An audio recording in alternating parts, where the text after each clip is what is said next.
when the Filipino people entrusted their money to Vice President Sara Duterte, was that trust honored?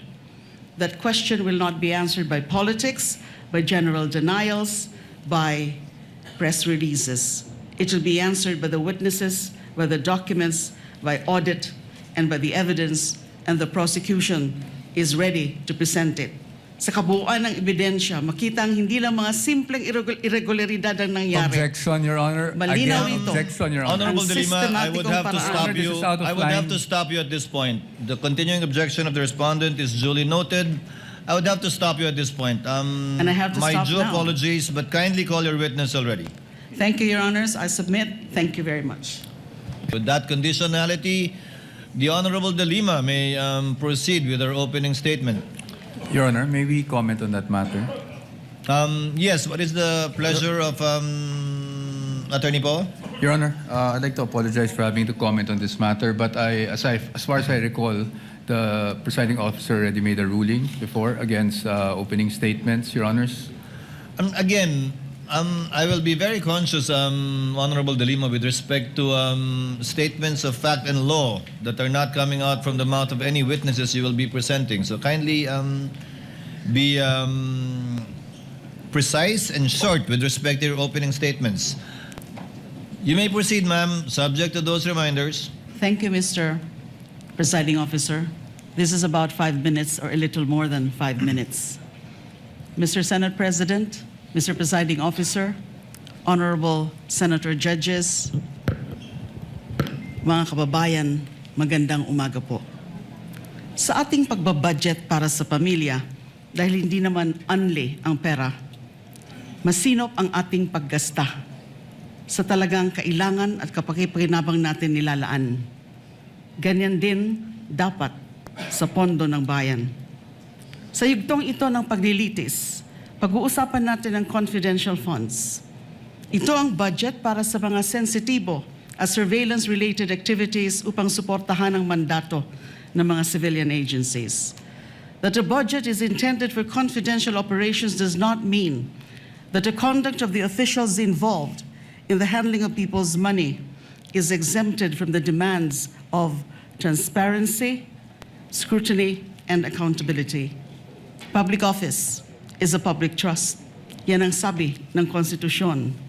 Sakop nito ang lahat na nasa gobyerno. At ang utos na yan ay hindi pwedeng balewalain dahil confidential lang o confidential ang pondo. Ang confidentiality ay para protektahan ang lehitimong operasyon at informant. Hindi ito pahintulot para mag-imbento ng pangalan at dokumento. Hindi ito palusot para ibulsa ang pera. Kung confidential ang pondo, lalo pang ang mataas ang pananagutang kaakibat nito. The Constitution entrusts this court with the solemn duty to determine whether the respondent Vice President committed culpable violation of the Constitution, graft and corruption, and betrayal of public trust. The evidence will show that she did. This case, Article 1, is about 612.5 million in confidential funds entrusted to VP Sara Duterte through the Office of the President and the Department of Education. This is not about one missing receipt. This is not about a clerical error or accounting mistake. The evidence will reveal a pattern, a systemic course of conduct that, taken as a whole, demonstrates graft and corruption Your Honors, and betrayal of public trust. With the permission of the Honorable De Lima, yes, Counsel for Your Respondent. Honors, again, Your Honors, I think we have to object to the statements being made by the Honorable De Lima, with all due respect, of course. Your Honors, they can do that through the offer of their evidence, Your Honor. Chair will instruct the this is Honorable De Lima another- to kindly limit her statements. I was listening intently in the beginning. It was okay, Honorable De Lima, but later on, you did make conclusions of law already, which the chair orders to be stricken from the record. You may wind up, Honorable De Lima, but kindly avoid conclusions of fact and law. Your Honors, please, if I may just be given just Yes, a few seconds. Your Honors, ang naging problema natin nung huling pagkakataon na pinayagan natin yung ganitong statement at sinasabi na nga ng presiding officer is kahit naman i-strike off the record natin, narinig na po at nasabi na So to allow Your Honors, again, a continuation of such is really goes into the matter of fair play, Your Honor.